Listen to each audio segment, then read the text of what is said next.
They found her near the edge of the sugarcane field, where the wind never stopped moving and the soil always smelled faintly of rot. It was April 30th, 1997, Medan, North Sumatra. The night the police realized something older and darker had been living among them. The young woman lay half-buried, knees folded under her, as though placed there by careful hands. There were no signs of struggle, no torn clothing, no chaos, only order, too much order. The officers from Polda Sumut moved silently, afraid to disturb the scene. The soil around the grave was packed with a precision that felt practiced. When they brushed it aside, they found the body positioned facing west toward the setting sun, a direction that, in the old Karo traditions, belonged not to life, but to transition. This was not the first disappearance near Medan. Women, farmers, students, vendors had vanished in ones and twos for years. Most were last seen walking alone toward the outskirts of the village, often at dusk, often after visiting a healer known as Datuk. His real name was Ahmad Suradji, a cattle breeder and traditional dukun who lived less than a kilometer from the field. Locals came to him for blessings, cures, predictions, charms. They said his father had been powerful, a man who spoke to spirits. Some believed the gift had passed to the son. By sunrise, the police found a second shallow grave nearby, same soil pattern, same positioning, same ritual stillness. That was when a quiet, heavy dread settled over the investigation. This was no isolated act. This was a method. When officers questioned the villagers, the same name returned again and again. Ask Suradji. He spoke to her last. She went to him for cleansing. His house stood alone by the rice paddies, a small concrete structure in permanent shadow. Cows stirred restlessly behind the bamboo fence, and the ground near his well looked disturbed, not like someone had dug recently, but like someone had dug repeatedly. On the evening of May 2nd, police entered the yard with lanterns. Ahmad Suradji stepped out calmly, barefoot, wearing a sarong and a thin white shirt. No panic, no questions. He looked at the officers as if expecting them. When they asked about the missing girls, he raised his eyebrows gently, almost apologetically. But when they searched the property, the calm broke. Inside the well, a deep stone cylinder behind the goat shed, they found scraps of clothing, tufts of hair, and something worse, pieces of bone, pale and clean as if washed by time. Suradji watched from the doorway, expression unreadable. At midnight in the interrogation room, he exhaled once, a long, weary breath, and said the words that would freeze the blood of every officer present. I have killed many I was told to, in my dream. No theatrics, no fear, just a flat confession, spoken like a farmer announcing the weather. The detectives didn't yet know the number. They didn't know the method. They didn't know the scale. But outside, beyond the rice paddies, the wind moved through the sugarcane like whispers, as if the field itself already knew. Before the police dug the first grave, before the confessions and the headlines, Ahmad Suradji was simply the son of a cattle trader who lived on the dry outskirts of Medan born in 1949. He grew up in a house where silence was a kind of language, and rituals were as common as meals. His father, a respected dukun, performed blessings for births, marriages, harvests, always in the same dimly lit room, always with a bowl of smoke at his side. People whispered that Suradji's father could speak to the spirits of the river, that he healed with words older than scripture. Ahmad watched everything. He watched the clients kneel, watched the offerings, watched the slow, deliberate gestures of his father's hands. In their community, a dukun was not simply a healer. He was a figure who touched the unseen, a mediator between fear and hope. But Ahmad was not like his father. He had little patience, little warmth. He struggled in school, abandoned it entirely by adolescence, and preferred to wander through the rice paddies alone. Neighbors remembered him as distant, often staring at water for long periods, whispering to himself. When his father died, something shifted. Ahmad was 18. The rituals ended abruptly. The house grew empty. Yet villagers still came, seeking the Dukun's son. At first, Ahmad refused. But the more he said no, the more they insisted.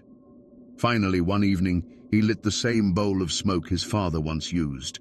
People said he had inherited the gift, but what he inherited was something colder, the idea that obedience and power flowed from the same source.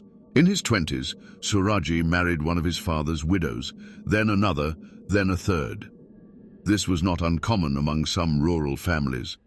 But what disturbed neighbors was his insistence that his wives assist him in rituals. They collected charms, prepared offerings, and maintained a notebook where Ahmad recorded dreams in short, cryptic lines. One phrase appeared often: "The dead do not lie, they teach." He began claiming he could lift curses, restore beauty, reveal the future.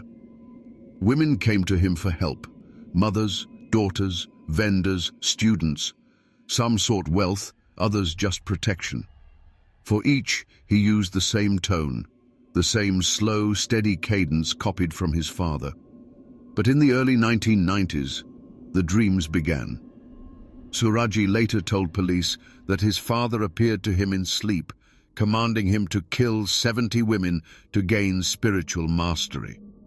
Whether this was a hallucination, a fabrication, or a delusion, no one knows. But he recorded the dream carefully, adding a note beneath it: "Purification requires obedience." From that moment, the path was set. He became more withdrawn, more orderly, more ritualistic. He told his wives to trust him, told them spirits had spoken, told them silence was necessary. And in the villages near Medan, disappearances began. Soft at first, easy to dismiss: a girl who never returned from the market. A woman who left for a blessing and did not arrive home. Each vanishing seemed isolated. But beneath the sugarcane fields, a pattern was forming.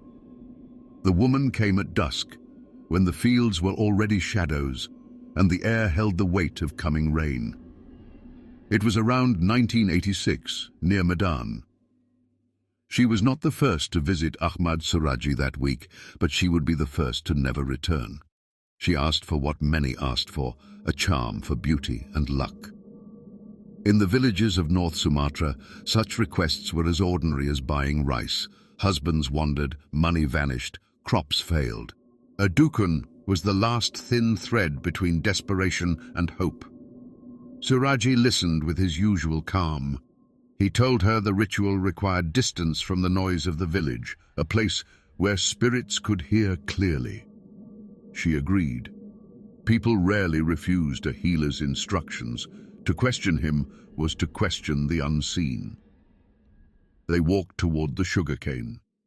The stalks rose taller than a man, forming walls that swallowed sound. The woman followed him along a narrow path cut by feet and hooves over years. Above them, the sky turned the color of old steel. In the field, a shallow hole already waited. He told her to stand inside it, waist-deep in earth. It was, he said, necessary for the cleansing, to connect her body with the soil that would drink the bad luck away. She hesitated, then stepped down. The ground was cool, damp. When she shivered, he told her it was the spirits drawing near. He circled once, murmuring words she did not understand. Then he stepped behind her. Later, in his confession, he would describe it without emotion. He wrapped his hands around her neck from behind and squeezed until her legs stopped moving. Her hands clawed at the soil, then fell still. There was no audience, no struggle that changed his mind, only breathing, then not. When her body went limp, he did what he claimed the spirits demanded, leaned close to her face and drank the saliva from her mouth believing it would give him power. Then he finished the grave, covering her completely, packing the soil until the surface looked almost untouched. He walked home through the same field, lantern low, clothes unmarked. In the village, no alarms sounded. People assumed she had gone to relatives or taken work elsewhere. Women sometimes disappeared from records long before they disappeared from life. It was easy for a killer to hide in that gap. For Suradji, the first murder was not a frenzy. It was obedience. He wrote a single line in his notebook that night. 1 done. 69 remain. He did not yet know the exact number of victims he would claim, but the shape of his future was already there. A sequence of graves, each one dug with the same patient hands. The spirits he spoke of had no voice anyone else could hear. But in the sugarcane, the wind was already learning their language.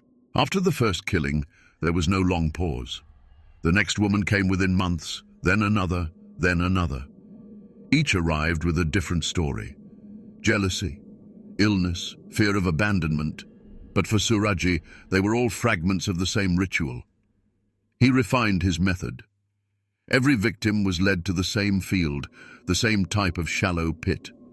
He ordered each woman to stand or kneel inside, sometimes telling her to close her eyes so that the charm would take. The moment she was trapped by the earth, he stepped behind and strangled her, always from the rear, always with his hands or a simple cloth. Each time, he claimed to drink the last moisture from her mouth.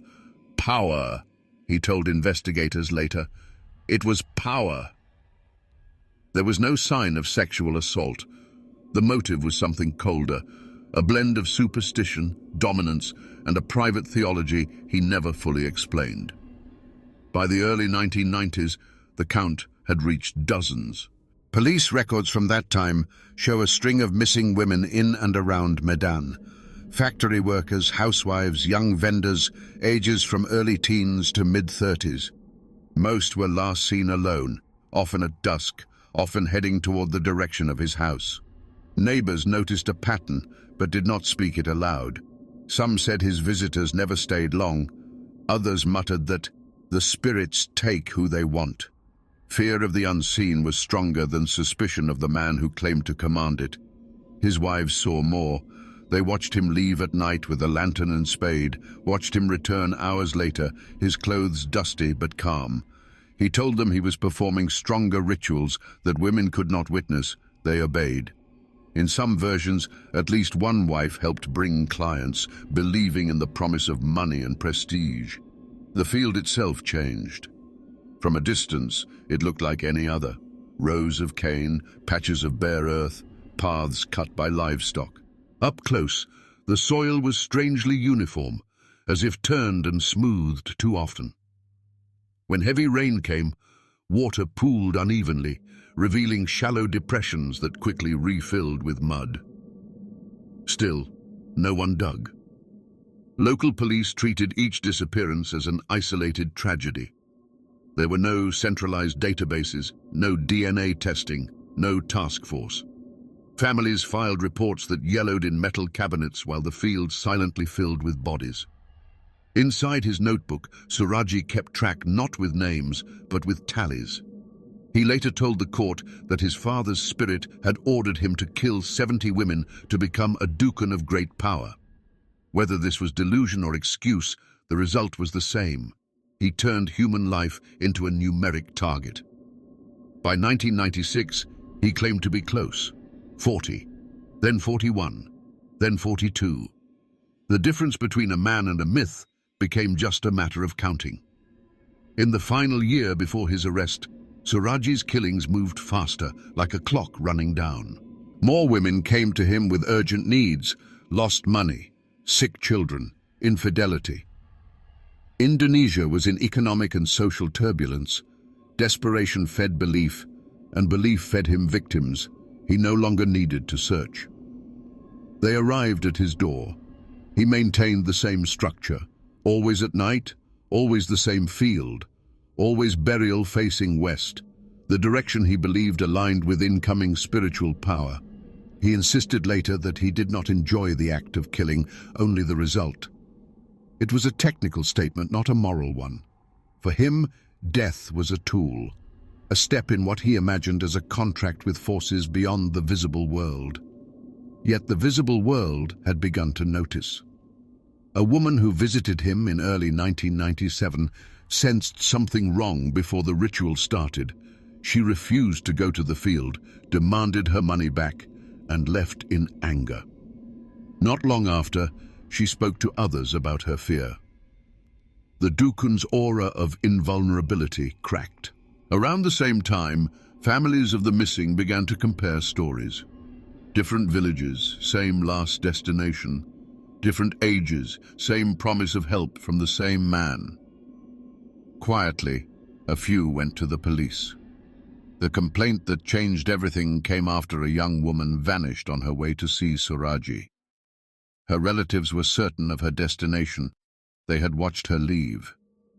When she did not return, they insisted on a search. It led officers to the sugarcane field and, eventually, to the first grave. When confronted with the discovery, Suradji did not flee. He did not protest or plead. In the interrogation room, he spoke of dreams, of his father's voice, of the number he was trying to reach. He confessed to 42 murders. When asked why he stopped at that number and not 70, he said simply, "I was caught." Police dug for days. They exhumed 42 bodies, all women, all buried in a similar manner within reach of his house. Some were reduced to bone, others still retained traces of clothing. Forensic work was rudimentary, but the pattern did not require advanced science to see the field that had hidden his crimes for a decade finally gave them up. For investigators, the most disturbing part was not just the count, but the calm geometry of it all. Same depth, same direction, same method, repeated until it became a kind of handwriting in the earth. For the villagers, the horror lay elsewhere. These were not strangers taken at random from distant roads. They were women who had gone to a healer, trusting that faith could fix what life had broken. Instead, faith delivered them to a man who used its language to build his own private graveyard. When the digging ended, the sugarcane still swayed in the wind. But for everyone who had watched the earth open, the field would never again look like a place of harvest. It was a ledger of obedience, 42 entries deep. When the first body was found, the police did not yet understand what they were looking at. The grave was shallow, the soil loose, the bones arranged with unsettling order. The corpse faced west, partially curled, as if placed deliberately rather than discarded. Forensic officers noted the neatness immediately. This was not the work of someone panicking. This was choreography. They began digging wider, marking the perimeter with bamboo stakes and frayed rope. The villagers gathered in silence, watching officers lift pieces of cloth, fragments of jewelry, and finally, another skull. The pattern repeated. Shallow depth, westward orientation, no signs of sexual assault, and the unmistakable marks of manual strangulation. It became clear this was no isolated grave. It was a field of intent. The police started visiting families of missing women. A list emerged, not official, not complete, but long enough to chill every room where it was read. Names from different villages, different ages, different months. Only one common thread connected them. Almost all had sought help from Ahmad Suradji. The respected Dukun detectives arrived at his home quietly, not wanting to startle the man or the neighborhood. What they found was both ordinary and eerie. A simple house, the smell of incense lingering in the air, and on a small wooden table, a bundle of ritual cloths and slivers of chalk used for marking bodies during blessings. Inside his hut, an officer found Suradji's notebook, not names, not dates, just marks. A sequence of tallies grouped in clusters. On one page, circled carefully, was the number 42. The investigators asked him to come to the station for a routine clarification. He walked calmly, didn't ask questions, didn't request a lawyer. When they showed him the items recovered from the graves, he stared, blinking slowly, as if recognizing old acquaintances. "What do these mean to you?" a detective asked. Suradji answered with the simplicity of someone discussing the weather. "Those are the ones I buried. The spirits know them." The room fell quiet. He clarified before anyone could speak. "But not all are found yet." As excavations continued, the cane field transformed from farmland to crime scene. Police worked in heat thick as syrup, cutting through roots, lifting layers of earth that smelled of decay and stagnant water. Each new grave mirrored the last. Each victim was placed the same way. Each burial was done with care, a malignant version of ritual respect. Journalists began arriving, first from Medan, then Jakarta, then Singapore. They filmed the field, the grieving families, the monotonous procession of soil-covered stretchers. The case spread fast. Shaman of death, the gravemaker of Medan, the ritual killer. But for the detectives on site, one question mattered more than the headlines. How many more were still underground? Once Suradji started talking, he did not stop. His confession came not in a torrent of guilt, but in a tone so flat it scraped the nerves of everyone in the room. He claimed he had killed 42 women, though his intended number was 70, because that was the command from the spirit of my father. The detectives couldn't decide if he was delusional or calculating, probably both. They separated his 3 wives for questioning. 2 of them were visibly shaken, insisting they had no idea what he was doing at night. The 3rd wife, Tumini, seemed more composed. She admitted he sometimes asked her to bring women to him for rituals, but she believed they were harmless blessings. She also confessed that she saw him walk toward the fields with a spade on several nights. "Why didn't you ask?" a detective asked her. "Because he was a dukun. You don't question a dukun, you obey." Authorities considered whether she should be charged as an accomplice. Rumors spread through the village that she had known more than she said, but nothing was ever proven. Meanwhile, detectives organized a full excavation grid, dividing the field into squares and digging systematically. The methodical pace disturbed them more than the chaos of a single horrific scene would have. Every square opened to reveal the same shape, the same soil compaction, the same grotesque geometry of death. Forensic examiners determined that most victims had been dead for years. Some bodies were so decomposed that only dental fragments and scraps of clothing remained. The tropical climate accelerated decay, making identification nearly impossible. Still, relatives came every day. Some brought photos, some brought clothing for comparison. Some came simply to watch, clinging to the faint hope that ignorance might be kinder than certainty. Inside the interrogation room, the detectives shifted tactics, asking for details of specific killings. Suradji described them with unsettling precision. The order in which he approached the victims, how he positioned them in the holes. The moment their bodies loosened under his hands, he demonstrated how he drank their saliva, miming the ritual with a disturbing calm. Officers looked away. One left the room. When they asked why all the bodies faced west, he answered, "So their strength could flow into me when they met the spirits." His voice never rose, never hesitated. What unnerved the officers wasn't the violence, it was the conviction. When the final grave was opened, a hush settled over the field. Not a formal silence, but the exhausted quiet of people who had run out of ways to react. The police marked the grid as complete. 42 bodies recovered, each tied to the same ritual, each buried under the same indifferent sky. But the investigation was not finished. Detectives meticulously reconstructed his movements across the years, mapping where he lived, where victims were last seen, who introduced them, and which nights he performed rituals. They visited old clients who had once sought harmless charms for prosperity or love. Some admitted they had felt uneasy around him, but didn't dare offend him. Others said their rituals had been normal and gentle. This duality, healer and predator, made the case even harder for many to understand. How could a man who cured fevers with herbs bury women alive in the same soil? The villagers began burning incense outside their homes. Some sprinkled salt along their thresholds. Many refused to walk past the sugarcane field at dusk, convinced the spirits of the dead still lingered, unable to rest because their rituals had been twisted beyond recognition. As the case built toward trial, the prosecutors assembled a record thick enough to choke a table. Confessions, forensic reports, witness statements, excavation logs. The photographs alone filled several folders.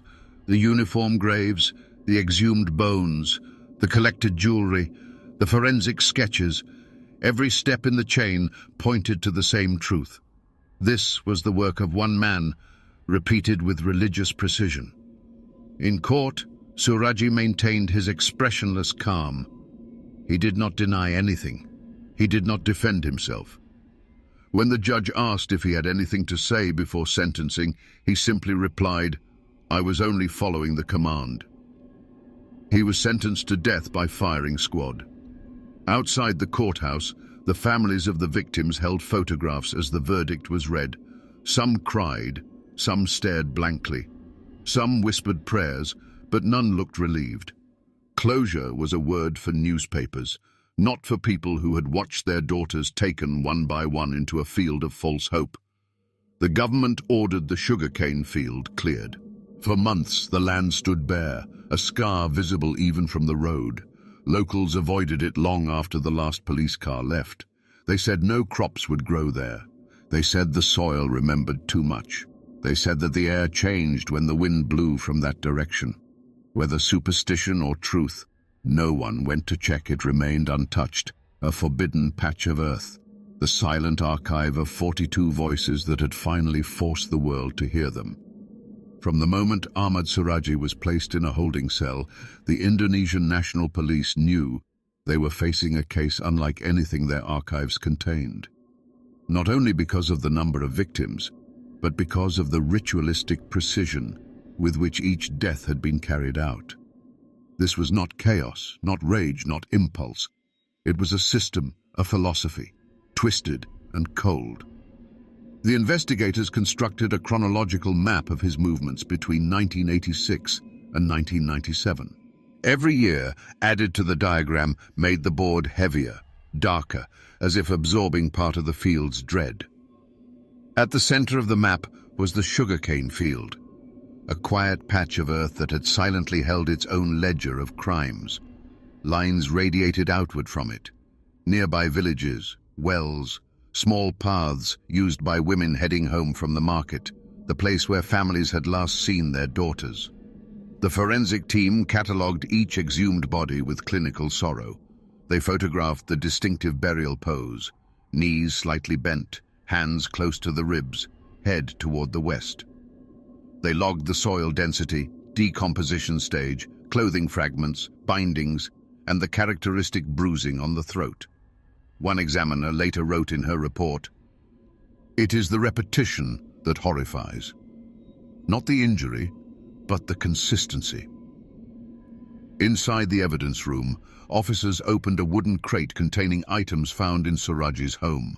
There were ritual cloths, coins, animal bones, 3 small bottles of murky fluid, and a cup with crystallized residue. The chalk markings matched those seen on remains recovered from the field, pale, grainy lines on decayed skin. Detectives questioned villagers again, this time more forcefully. Some admitted that Suradji had long been feared as much as he was respected. Others confessed he had performed rituals that felt too strong, too dark, not like other Dukans. A few whispered that families occasionally brought their daughters to him for blessings, believing he could cleanse misfortune.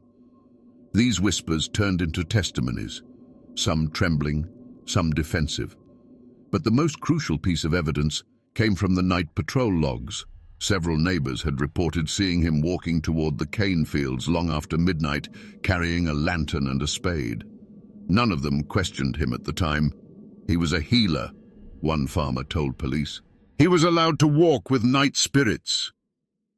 Now those same villagers watched officers take plaster casts of footprints near the graves, comparing them to Suradji's sandals. The match was exact, down to the worn pattern across the heel. By the time the investigators finished assembling the case, the file was nearly as heavy as a cinder block. It held no ambiguity, no misdirection, no alternative suspects, only ritual, only repetition, only one man, and the trial was about to begin. The courthouse in Medan filled before dawn on the first day of the trial. Reporters pressed against the entrance, villagers held candles, police tightened security. Inside, the air was thick with humidity and the quiet tremor of dread. No one knew which version of Suradji would appear, the respected Dukun, the impassive killer, or the man who claimed he obeyed spirits. He entered escorted by guards, wearing a simple white shirt. He did not look at the crowd. He stared straight ahead, calm, as though he were attending a ceremony rather than facing 42 counts of murder. The indictment was read out loud for nearly an hour. Each victim was listed by name or placeholder, each grave described, each piece of forensic evidence explained. As the prosecutor spoke, some relatives wept silently, others stared in hollow fury. Suradji did not flinch. When asked for his plea, he answered with a polite nod. "I accept what I have done." The judge pressed him to elaborate. His response unsettled even the most experienced officers. "My father came to me in dreams. He told me the only path to greater power was through 70 women. I followed his instruction. I wished to become stronger as a Dukun." The courtroom stirred in revulsion. A journalist dropped his pen. A woman shouted something before being pulled out by security. Suradji simply folded his hands in his lap. Prosecutors introduced their strongest testimony, the wives. All three were brought to the stand separately. One described the nights he slipped away with a spade. Another confessed she had brought clients to him, unaware of what awaited them. The third, Tumini, admitted she saw him digging near the sugarcane field on several occasions, though she claimed to believe it was part of a harmless ritual. The prosecutor asked her, "Did you ever wonder why the rituals required digging?" Her voice cracked. "I thought he was burying offerings, not people." Next came the forensic testimony. Photographs of the graves were placed before the court. Skeletal remains aligned westward, clothing fibers, soil samples, forensic diagrams showing the pressure points of manual strangulation. The medical examiner stated, "Every burial indicates deliberate placement. This was not disposal, this was ritual." Even then, Suradji remained composed. When the prosecutor asked if he wished to challenge the findings, he said, "No, they tell the truth." It wasn't a trial to determine guilt. Guilt was a foregone conclusion. It was a trial to determine whether he was sane. The answer would not come from him, but from the shadows of his past, and from the hundreds of bones lifted from the earth he once walked like a priest. The closing arguments lasted 3 days. Prosecutors argued that Suradji had manipulated superstition to commit a long, uninterrupted string of murders. The defense claimed he suffered from delusional beliefs and should be examined psychiatrically. But the evidence weighed too heavily, the method was too consistent, the confessions too detailed. The judge delivered the verdict on a blistering afternoon in April 1998. The courtroom was silent, except for the whine of ceiling fans. He began by recounting the facts, the number of victims, the burial patterns, the confession, the testimony of the wives, the ritual objects, the forensic consistency. He described how Suradji exploited traditional beliefs, turning the role of healer into a mask for predation. Then he announced the sentence, "Death by firing squad."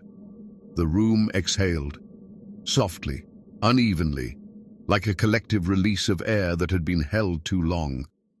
Suradji did not resist. He simply bowed his head and murmured, "I accept the will of Allah." He was escorted out before the courtroom erupted into shouts, some of grief, some of anger, some of relief twisted into something harder. Mothers clung to photographs, fathers stared at the floor, jaws tight. Journalists rushed to phones and cameras to broadcast the verdict. When Suradji was taken back to his cell, he requested incense and paper to perform a ritual of cleansing. The guards refused. The prison regulations allowed no such items. For the first time, something flickered across his face. Not panic, not fear, but a quiet realization.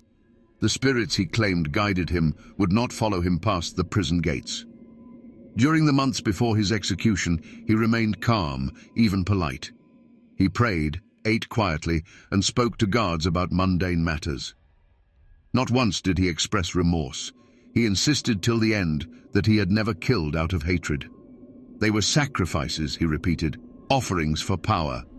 In 2008, 10 years after the trial, he faced the firing squad witnesses, described the execution as solemn, cold, and without resistance.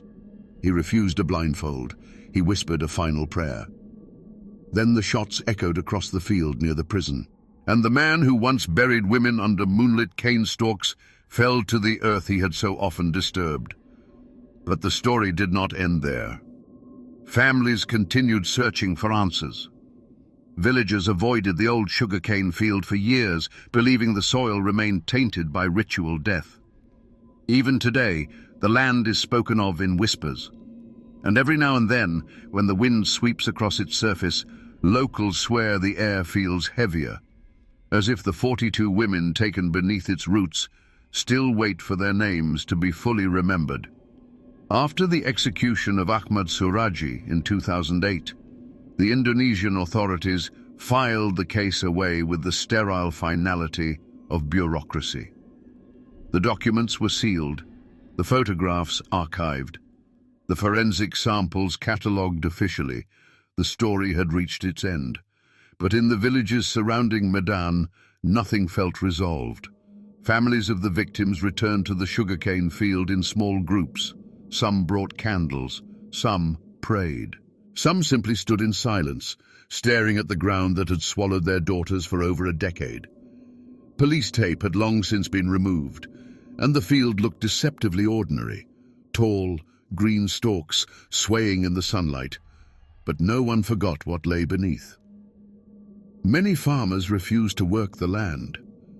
Those who did claimed the soil had changed, its texture heavier, its moisture strange, its silence too deep. Children were warned not to wander there. Older villagers refused to walk past it after dark. They said the spirits of the murdered women still shifted through the cane, their presence lingering like a chill that never lifted. Local shamans argued over whether the field should be cleansed or abandoned. Some attempted rituals, burning incense and scattering offerings along the perimeter, but whenever storms rolled in, lightning seemed to strike the same patch of earth repeatedly, as if the air carried a memory of what had happened. Meanwhile, researchers and criminologists began studying the case, documenting Suradji as one of the most prolific ritual killers in modern history. Conferences referenced his methods, papers analyzed his psychology, documentaries dissected the geography of his crimes. But none of these academic efforts captured the raw fear that still clung to the villages. The fear of how ordinary he had seemed, how quietly he moved, how long he went unnoticed. Because the true horror was not the number of deaths. It was how easily a respected Dukun became a predator, how ritual masked murder, how belief blinded entire communities. The field, once a place of crops and quiet labor, became a symbol, not of death alone, but of the fragility of trust, And even after the state proclaimed closure, the villagers sensed something unfinished, as if the land itself waited for remembrance rather than resolution. In the years following Suradji's execution, prison officials occasionally spoke about his final months. They described him as polite, almost gentle, a man who asked about their families, prayed 5 times a day, and never raised his voice. He rarely mentioned his crimes, except to insist that he acted under spiritual command. There was no remorse, no reflection, only a strange, steady conviction. A guard once said, "He behaved like a man who believed the world misunderstood him, as if he was chosen for something greater." After his death, no family members came to claim the body. According to procedure, he was buried in a plain grave near the prison. A wooden marker, unadorned and unvisited, stands over the spot. No offerings, no prayers, no candles, only a name and 2 dates. But the story did not fade. Journalists continued to visit the villages, asking survivors for memories most declined. Some whispered small fragments, the sound of his sandals on gravel, the smell of incense from his hut, the way he greeted neighbors with the same steady, unreadable smile. Teachers warned children about dukuns who make promises. Parents kept closer watch over daughters. The notion of ritual power became a subject approached with fear rather than trust. Every few years, a new documentary reignited public interest. Each time, villagers complained that outsiders treated their tragedy like spectacle. The wounds remained open, visible only to those who had lived through the years when women disappeared one by one into the cane stalks. And yet, despite everything, the trial, the execution, the reports, people still asked the same question. How could one man commit so many acts in silence? The authorities answered with statistics. Psychologists answered with theories. Villagers answered with a darker truth.